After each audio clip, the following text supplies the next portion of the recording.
Fa mbola tsy voafaritra kosa hatreto izay kandida ho tohanan'ny UDR-Fanovana taorian'ny fanesorana ny filohan'ny tetezamita tsy ho isan'ny kandida amin'ny fifidianana filoham-pirenena. Tamin'ny alalan'Andriamatoa Raholdina moa no nankasitrahany ity antoko ity ny hetsika izay nataon'ny filohan'ny tetezamita ary ny hevitra falesina ho an'ny mpanao politika ny fanetretena izay naseho an'ny filoha.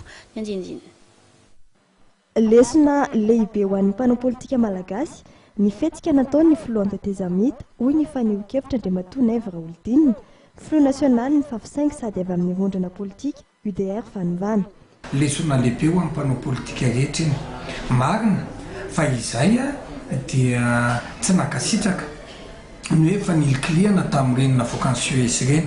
Ny antony dia izay manao hoe aloha ny vahoaka ny safidy, kanefa kosa ilaina ny fandeferana, ilaina ny fanetretena ary izay fisirisirina ny hevitra izay tsy nampandroso an'ity firenena ity ka lesona ho anay, lesona ho an'ny mpanao politika rehetra. Fomba fanaovana politika vaovao koa izany hoe tsy mitombotsoan'ny tena hoe tsy maintsy filoha dia filoha foana koa na ahoana zavatra mitranga eto amin'ny firenena koa, fa mba misy hoe fandinihana hoe aloha ny tsy ampilamina firenena ka ny tombotsoan'ny malagasy ompolo tapitrisa sy ny fitiavan-tanindrazana no hibaiko ny tena ka dia zay zany dia mijanona tseo ny hetsika rehetra zay ny eritreretina hoe ho fanoherana aninona voaka iny fa dia hibanjina izay ny fifidianana filoham-pirenena sy ny solombavam-bahoaka.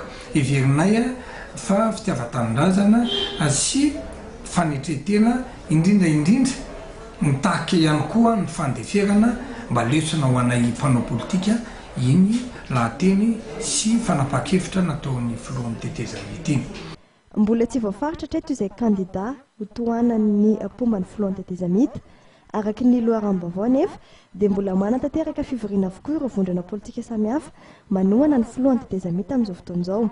Namafisy ny loharanom-baovao ity hatrany fa iray amin'ny kandida Edgar sy ny kandida Ratsonary Mapiana no mety ho tohanan'izy ireo.